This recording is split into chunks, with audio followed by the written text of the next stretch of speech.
बच्चों, आज हम आपकी एनसीईआरटी जो बुक है पार्ट थर्ड उसका चैप्टर 10 जिसका नाम है उपनिवेशवाद और देहात सरकारी अभिलेखों का अध्ययन। ठीक है। इस पार्ट में हम जानेंगे सबसे पहले कि उपनिवेशवाद क्या होता है। जैसे कि मैंने बताया था कि उपनिवेशवाद का मतलब क्या होता है कि जब एक देश दूसरे देश पर कब्ज़ा कर लेता है और उसके आर्थिक, सामाजिक, राजनीतिक जीवन पर अपना पूरा कंट्रोल कर लेता है, अपना प्रभाव उसको प्रभावित कर देता है, तो उसको बोला जाता है उपनिवेशवाद। जैसे ब्रिटेन ने भारत के ऊपर अपना कब्ज़ा कर लिया था, तो भारत जो था ब्रिटेन का क्या बन गया था, उपनिवेश बन गया था। ठीक है। और देहात मतलब आपको पता ही है, देहात मतलब जो गांव होते हैं उनको देहात बोला जाता है। ठीक है। तो हम इसमें जानेंगे कि उपनिवेशवाद का या औपनिवेशिक शासन का मतलब, औपनिवेशिक शासन मतलब अंग्रेजी शासन, औपनिवेशिक शासन का भारत के जो देहाती इलाका था, जो देहात था भारत का, वहाँ पर रहने वाले लोगों के ऊपर उसका क्या प्रभाव पड़ा, वहाँ पे जो किसान रहते थे, ज़मींदार रहते थे, उनके जीवन पर औपनिवेशिक शासन का क्या प्रभाव पड़ा। अभी हम जो आपका सब टॉपिक फर्स्ट है बंगाल और वहाँ के ज़मींदार, उसको पढ़ेंगे पहले। जैसे कि मैंने आपको बताया था कि भारत में औपनिवेशिक शासन सबसे पहले बंगाल में स्थापित किया गया था। और बंगाल में कैसे स्थापित किया गया था, प्लासी की लड़ाई हुई थी इससे पहले, जो कि सिराजुद्दौला और रॉबर्ट क्लाइव के बीच में हुई थी, जिसमें सिराजुद्दौला की हार हो गई थी। और फिर जो अंग्रेज़ी शासन है उसकी शुरुआत बंगाल से हुई। ठीक है। वहाँ पे जब उनका शासन स्थापित हो गया तो उन्होंने सबसे पहले क्या करा, ग्रामीण समाज को फिर से अपने हिसाब से पुनर्व्यवस्थित किया, फिर से उसको बसाया। वहाँ पे नई राजस्व प्रणाली लागू की। ठीक है। बहुत सारे भूमि संबंधी अधिकार वहाँ पे लागू किए। और बेटा यहाँ पे 1.1 जो सब टॉपिक है, वर्धमान में की गई नीलामी की ये घटना है ना, इसमें क्या होता है, यहाँ पे एक जो ज़मींदार है वो अंग्रेज़ों को निर्धारित तिथि होती है ना, उस निर्धारित तिथि तक जो राजस्व होता है, राजस्व की जो कुल राशि होती है, वो अंग्रेज़ों को देने में असमर्थ होता है। ठीक है। यहाँ पे ज़मींदारों को ही राजा भी बोला गया है। देखो यहाँ पे आपके लिखा भी हुआ है, जो राजा शब्द है वो ज़मींदारों के लिए ही इस्तेमाल किया गया है। तो यहाँ पे क्या होता है, 1797 में जो बर्दवान है वहाँ पे क्या हो रहा होता है, एक नीलामी की एक घटना हो रही होती है। ठीक है। और उसमें क्या होता है, उस नीलामी में जो बर्दवान का जो राजा था, मतलब जो बर्दवान का ज़मींदार था, उसकी जितनी भी भू संपदाएं थी वो उसमें नीलाम की जा रही होती हैं। और ऐसा क्यों हो रहा था, क्योंकि इससे पहले 1793 में अंग्रेज़ों ने भारत में, जब ये बंगाल में उन्होंने शासन शुरू किया था अपना, वहाँ पे उन्होंने एक राजस्व प्रणाली लागू की जिसका नाम था इस्तमरारी बंदोबस्त या स्थाई बंदोबस्त। ठीक है बेटा, मैंने यहाँ पे साइड में लिख भी दिया है, इस्तमरारी बंदोबस्त को ही स्थाई बंदोबस्त भी कहा जाता था। तो इस बंदोबस्त के अकॉर्डिंग क्या होता है कि जो अंग्रेज होते हैं उन्होंने ज़मींदारों के साथ एक राजस्व मतलब एक बंदोबस्त किया, जिसमें बोला गया कि तुम एक फिक्स डेट तक तुम्हें इतनी कुल राजस्व राशि तुम्हें देनी ही होगी। ठीक है। लेकिन जब ज़मींदार उस जो डेट उन्होंने फ़िक्स की थी, समझ लो जैसे कोई भी डेट फ़िक्स करी हो, जैसे 21 जनवरी समझ लो उन्होंने फ़िक्स की, मतलब फॉर एग्ज़ाम्पल 21 जनवरी अगर फ़िक्स की, और 21 जनवरी तक अगर जो ज़मींदार हैं वो राजस्व की जो भी राशि निश्चित की गई है वो नहीं दे पाए, तो क्या हुआ, तो उनकी जो जितने भी भू संपदाएं हैं वो नीलाम कर दी गई। तो ऐसे ही यहाँ पे हो रहा था, बर्दवान एक जगह है जहाँ पे जो ज़मींदार है वो कंपनी को राजस्व की राशि नहीं दे पाया था निर्धारित तिथि तक, तो उसके वजह से उसकी जितनी भी ज़मींदारियाँ हैं वो नीलाम की जा रही थी, जिससे कि जो, क्योंकि अब वो तो दे नहीं पा रहा था, जिससे कि जो राजस्व वसूल किया जा सके उसकी संपदाओं को नीलाम करके। और बेटा ये नहीं था कि केवल बर्दवान का, जो बर्दवान के राजा है उसकी ही ज़मीनें नीलाम की जा रही थी। ऐसी कम से कम 75% से अधिक जो ज़मींदारियाँ थी, ज़मींदारों की, उनकी भी नीलामी की जा रही थी। इसका क्या मतलब है कि बहुत सारे जो ज़मींदार थे वो निश्चित जो राजस्व राशि है वो कंपनी को देने में असमर्थ थे। ये देखो यहाँ पे लिखा भी हुआ है। देखो जो ज़मींदार होते हैं उनके अंदर मतलब जितने भी गांव होते हैं उसको उसकी राजस्व संपदा कहा जाता है। ठीक है। अब अगर ज़मींदार से ये अपेक्षा की जाती थी कि वह कंपनी को नियमित राजस्व राशि अदा करे और ऐसा नहीं करेगा तो उसकी संपदा नीलाम कर दी जाती थी।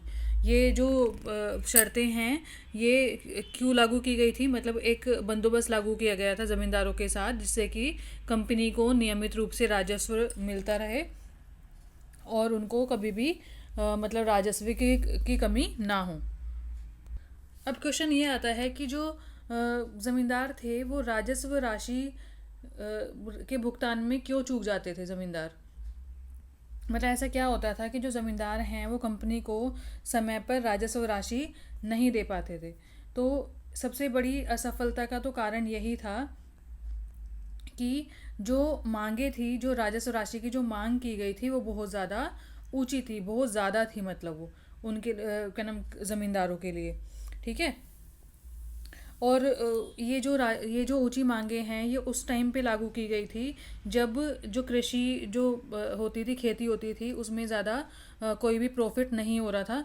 और फिर जो किसान थे वो ज़मींदारों को समय पर राजस्व नहीं दे पाते थे और जिसकी वजह से जो ज़मींदार हैं आगे कंपनी को समय पर राजस्व राशि नहीं दे पाते थे, जिसकी वजह से देरी हो जाती थी और उनकी जो संपदाएं हैं वो नीलाम कर दी जाती थी। ठीक है। और बेटा ये जो ऊंची मांग जैसे मैंने बताया उस टाइम लागू की गई थी जब कृषि की जो उपज की कीमतें थी वो बहुत कम थी और जो किसान थे, जो जिनको रैयत भी बोला जाता है, वो ज़मींदारों को राशियाँ चुका नहीं पाते थे। और जब ज़मींदार ही स्वयं किसानों से राजस्व इकट्ठा नहीं कर पाता था तो कंपनी वो जो ज़मींदार है वो कंपनी को आगे राजस्व राशि कैसे देगा। ठीक है। तीसरा रीज़न ये है, यहाँ पे जो थर्ड रीज़न लिखा है आपका ये रहा। ठीक है। देखो यहाँ पे हमने ऊपर फर्स्ट पहला रीज़न पढ़ लिया, फिर दूसरा पढ़ लिया, अब ये तीसरा। तीसरा रीज़न ये था कि जो राजस्व था वो असमान था, मतलब चाहे फसल अच्छी हो चाहे बुरी हो वो ठीक समय पे उसका भुगतान ज़रूरी था। भुगतान मतलब कंपनी को देना, क्योंकि उन्होंने वहाँ पे जो कंपनी थी, जो अंग्रेज थे, उन्होंने एक कानून बनाया था, सूर्यास्त विधि कानून, जिसका मतलब यह था कि यदि निश्चित तारीख को सूर्य अस्त होने तक भुगतान नहीं आता तो ज़मींदारियाँ नीलाम कर दी जाती थी। ठीक है। ये वहाँ पे कानून बना हुआ था। तो ये पहले ही शर्त, मतलब ये जो बंदोबस्त किया गया था ये पहले ही सारी शर्तें ज़मींदारों के साथ क्लियर कर दी गई थी कि ऐसे ऐसे होगा। ठीक है। और चौथा ये था कि ज़मींदारों की जो शक्तियां हैं वो बहुत ज़्यादा नियंत्रित कर दी गई थी। मतलब जो कंपनी थी उन्होंने ज़मींदारों की जो शक्तियां हैं, ज़मींदारों से बहुत सारे अधिकार पहले ही छीन लिए थे। और अगर किसान देरी करते थे जानबूझकर ज़मींदारों को राजस्व राशि देने में, तो ज़मींदारों के पास कोई भी ऐसा अधिकार नहीं था कि वो ज़ोर ज़बरदस्ती करके या हिंसा का प्रयोग करके किसानों से राशि ले सकें। ये देखो बेटा, ये भी क्वेश्चन आ सकता है कि रैयत किसको बोलते हैं। तो जो रैयत शब्द है वो किसके लिए इस्तेमाल होता है, किसानों के लिए इस्तेमाल होता है। ठीक है। और बंगाल में रैयत जमीन को खुद काशत नहीं करते थे, मतलब खुद नहीं जोतते थे, बल्कि शिकमी रैयत को आगे पट्टे पर देते थे। मतलब जो अपनी ज़मीन है वो दूसरे को दे देते थे खेती करने के लिए, और जिन किसानों को वो अब खेती करने के लिए देते थे ऐसे किसानों को शिकमी रैयत भी कहा जाता था। ठीक है। ये ज़रूर पढ़ लेना। अब बेटा कंपनी ने ज़मींदारों की शक्तियों को नियमित मतलब नियंत्रित क्यों कर रखा था, क्योंकि जिससे कि उनको वश में रखा जा सके और उनको अपने कंट्रोल में रखा जा सके, मतलब जिससे कि जो ज़मींदार हैं वो अपनी मनमानी ना करें। इस वजह से कंपनी ने ज़मींदारों की शक्तियों को सीमित कर रखा था। अब उन्होंने क्या क्या ऐसा किया था, उन्होंने ज़मींदारों की जो सेना रखने का अधिकार था, सैन्य टुकड़ी रखने का अधिकार था, उसको भंग कर दिया। जितने भी सीमा शुल्क होते थे वो अपने समाप्त कर दिए, ठीक है। और उनकी जितनी भी कचहरी लगती थी, जैसे कोर्ट में जो भी उनके मामलों की सुनवाई होती थी, वो कौन सुनता था, कंपनी द्वारा नियुक्त कलेक्टर ही की देखरेख में ही होते थे वो सारे मुकदमे उनके। उनको क्या नाम, स्थानीय न्याय और पुलिस की व्यवस्था करने का अधिकार भी उनसे छीन लिया, ठीक है। ऐसे ऐसे ऐसे बहुत सारे उनसे अधिकार छीन लिए गए, जिससे कि जो ज़मींदारों की शक्तियां हैं वो बहुत ज़्यादा सीमित हो गई थी। और मैंने आपको ये भी बताया था कि अमला किसे कहते हैं ना। देखो यहाँ पे लिखा है, राजस्व इकट्ठा करने के समय ज़मींदार का एक अधिकारी जब गांव में आता था तो उसको उस अधिकारी को क्या बोला जाता था, अमला बोला जाता था। और लेकिन जो राजस्व संग्रहण एक पारिवार्षिक समस्या थी, मतलब हर वर्ष की, क्योंकि हर वर्ष राजस्व इकट्ठा करना पड़ता था, तो हर वर्ष की समस्या थी। कभी कभी फसल खराब हो या खराब भी हो जाती थी, या उसकी उपज जो ज़्यादा नहीं होती थी, तो किसानों के लिए बहुत ज़्यादा मुश्किल हो जाता था राशियाँ चुकाना। और कभी कभी तो जो रैयत थे वो जानबूझकर भी देरी कर देते थे, क्योंकि वो चाहते थे कि ज़मींदारों के साथ, मतलब ज़मींदारों को वो मुसीबत में देखना पसंद करते थे, क्योंकि जो ज़मींदार हैं वो एक शोषण करने वाला तबका माना जाता था,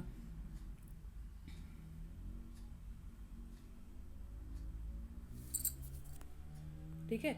जैसे मैंने बताया था कि जो धनवान रैयत होते थे और उसको बोला जाता था जोतदार, और गांव के जो मुखिया होते थे उनको मंडल बोला जाता था। वो ज़मींदारों को परेशानी में देखकर बहुत ज़्यादा खुश होते थे, क्योंकि ज़मींदार आसानी से उन पर अपनी ताकत का इस्तेमाल नहीं कर सकते थे अब, क्योंकि उनकी शक्तियाँ बहुत ज़्यादा सीमित कर दी गई थी।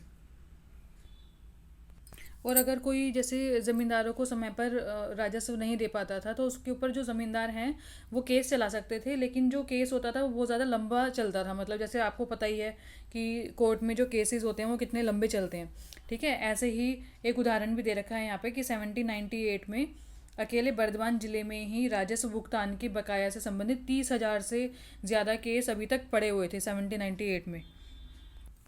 तो बेटा जहाँ पे तो एक जगह तो ये था कि ज़मींदार बहुत ज़्यादा मुसीबत में थे, और दूसरी ओर एक और ऐसा वर्ग था जो धनी किसानों का था, जो बहुत ज़्यादा इस टाइम पे उनकी जो स्थिति थी बहुत ज़्यादा मजबूत होती चली गई थी, ठीक है। क्योंकि उनके पास बहुत सारी ज़मीनें होती थी, और उनके पास अपने ही मतलब गांव में जितने भी गांव वासी थे वो भी उनके साथ ही होते थे।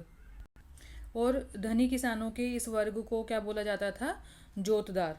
मैंने आपको पहले भी बताया था कि उनको जोतदार बोला जाता था। और 19वीं शताब्दी तक आते आते, जैसे कि मैंने बताया, उनके पास, जोतदारों के पास ज़मीनों के बहुत बड़े बड़े रकबे मतलब बहुत बड़े बड़े उनकी जो ज़मीनें हैं बहुत बड़े दूर दूर तक फैली हुई थी, बहुत बड़े भाग में फैली हुई थी, ठीक है। और कुछ तो स्थानीय व्यापार और साहूकार के कारोबार पर भी नियंत्रण रखते थे। इस वजह से भी वो जो क्या नाम जोतदार थे बहुत ज़्यादा मजबूत हो गए थे, ठीक है। और क्या नाम जिस क्षेत्र में वो रहते थे वहाँ के जो गरीब किसान थे उनके नीचे, उन पर भी वो शक्ति का प्रयोग करते थे, ठीक है। और जो, हाँ, और बेटा मैंने भी बताया था कि जो ये वाले किसान थे, ये जोतदार जो होते थे, वो अपनी ज़मीन पर खुद खेती नहीं करते थे, बल्कि किसी दूसरे किसानों से करवाते थे, जिनको बोला जाता था बटाईदार, है ना। और वो जब फसल हो जाती थी उसका उपज का आधा हिस्सा जोतदारों को दे देते थे।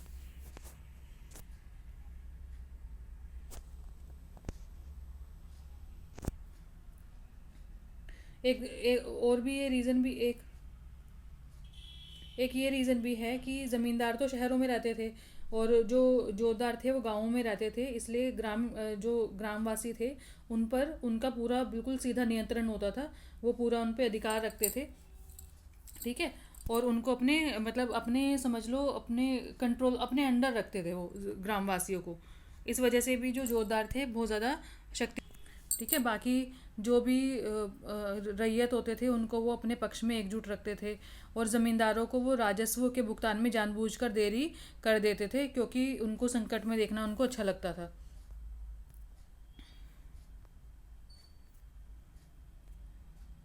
और बेटा मैंने ये भी बताया था, क्योंकि जब ज़मींदारों की जो राजस्व जो ज़मींदारियाँ हैं जब वो नीलाम की जाती थी तो क्या होता था, ज़मींदारों की जो ज़मींदारियाँ नीलाम की जाती थी तो जोतदार ही उनको खरीद लेते थे, ज़्यादातर ऐसे होता था। तो इस वजह से जो जोतदार थे वो जानबूझकर ज़मींदारों को राजस्व राशि नहीं देते थे, जिससे कि उनकी ज़मींदारियाँ नीलाम हो जाए और फिर उनको कौन खरीद ले, जोतदार। जोतदारों को अलग अलग भागों में अलग अलग नामों से जाना जाता था, जैसे कहीं पे उनको हवलदार भी कहा जाता था, कहीं पर उनको गांटीदार या मंडल कहा जाता था। ऐसे उनको अलग अलग नामों से पुकारा जाता था। अब बेटा हम 1.5 पे आ गए हैं, ज़मींदारों की ओर से प्रतिरोध। ऐसा नहीं था कि ज़मींदारों ने इस चीज़ का विरोध नहीं किया, उन्होंने भी बहुत सारे हथकंडे अपनाए जिससे कि क्या नाम इस समस्या से वो निकल सके। तो सबसे पहला उन्होंने क्या तरकीब अपनाई थी, फर्जी बिक्री। ठीक है, और उन्होंने क्या किया, उस टाइम जैसे मैंने बताया था कि कंपनी ने यह निर्णय ले रखा था कि स्त्रियों को की जो संपत्ति होगी उसको छीना नहीं जाएगा। तो बर्दवान के जो राजा होते थे, जो ज़मींदार होते थे, उन्होंने अब पहले तो क्या किया, अपनी ज़मींदारी का कुछ हिस्सा अपनी माता के को दे दिया, जिससे कि उनकी जो संपत्ति है उनकी नीलामी ना की जा सके। और कभी कभी क्या होता था ये कि जो जानबूझकर जो ज़मींदार हैं कभी कभी राजस्व नहीं देते थे कंपनी को, जिससे कि क्या होता था कि जो राजस्व राशि की जो राशि है वो बढ़ती जाती थी। और जब उसकी नीलामी की जाती थी तो ज़मींदार के आदमी ही उसको उस ज़मींदारियों को खरीद लेते थे, ऊंची ऊंची बोलियां लगाकर खरीद लेते थे नीलामी में, है ना। लेकिन जब पैसा देने की बात आती थी तो वो इनकार कर देते थे कि भाई हमारे पास पैसा है ही नहीं इतना। इससे क्या होता था, फिर से उनकी जो ज़मींदारियां हैं वो फिर से नीलाम की जाती थी और फिर से ज़मींदारों के आदमी ही उसको खरीद लेते थे, ऊंची ऊंची बोली लगाकर फिर से खरीद लेते थे और फिर से पैसा देने से इनकार कर देते थे। तो ये जो नीलामी की जो प्रक्रिया है वो बार बार दोहराई जाती थी, बार बार चलती रहती थी, जिससे क्या होता था अंत में जाके जो कंपनी है और क्या नाम वो थक जाती थी और इस वजह से वो क्या करती थी, जो संपदा है उसको नीची कीमतों पर ज़मींदारों को ही बेच देते थे वो। और भी बहुत सारे तरीके थे जिससे कि जो ज़मींदार हैं वो अपनी ज़मींदारियों की नीलामी होने से बचा लेते थे। अब वो क्या करते थे, जैसे अगर कोई बाहर का व्यक्ति आता था ज़मीन खरीदने के लिए, तो वो क्या होता था, उसका पूरा कब्ज़ा उनको नहीं देते थे, मतलब पूरा ज़मीन पर पूरा अधिकार उनको नहीं मिलता था। तो इस वजह से कोई खरीदता नहीं था बाहर का व्यक्ति। और कभी कभी क्या क्या होते थे, जो पुराने ज़मींदार हैं वो अपने लठियाल मतलब आदमी ऐसे रखते थे जिनके पास लठ होते थे, तो वो अगर कोई भी नया ख़रीदार आता था उनकी ज़मीनों को ख़रीदने के लिए, तो वो उसको मारपीट मतलब मार पीट कर उनको भगा देते थे। और कभी कभी तो ऐसा होता था कि जो पुराने रैयत होते थे ना, जो किसान होते थे, वो इन ज़मींदारों के प्रति बहुत ज़्यादा वफ़ादार होते थे, क्योंकि वो पुराने समय से वो उनके साथ ही रहते आए हुए हैं। ठीक है, इसलिए वो ज़मींदारों के साथ हमेशा वफ़ादार होते थे और नए खरीदार को वो लोगों मतलब गांव में ही घुसने नहीं देते थे। ठीक है, क्योंकि वो उनके पुराने ज़मींदार के प्रति अपनी वफ़ादारी दिखाते थे। ऐसा क्यों? क्योंकि वो ये मानते थे कि जो पुराना ज़मींदार है वो ही उनका अन्नदाता है और उनकी प्रजा है, क्योंकि मुसीबत के टाइम में जो ज़मींदार है वो ही उनका साथ देते हैं। अब जो ज़मींदार 1790 के दशक की जो तकलीफ़ें थी उनको झेलने में मतलब सक्सेसफुल हो गए, तो उन्होंने अपनी सत्ता को सुदृढ़ बना लिया। लेकिन आगे चलकर 1930 में फिर से जब मंदी आई, जब फिर से क्या नाम जो खेती थी उसकी जो उपज की जो कीमतें हैं उसमें गिरावट आई, तो ज़मींदारों को फिर से मुसीबत का सामना करना पड़ा और जोतदारों ने अपने फिर से पाँव अपने मतलब अपने आप को फिर से मजबूत कर लिया, अपनी स्थिति को फिर से मजबूत कर लिया।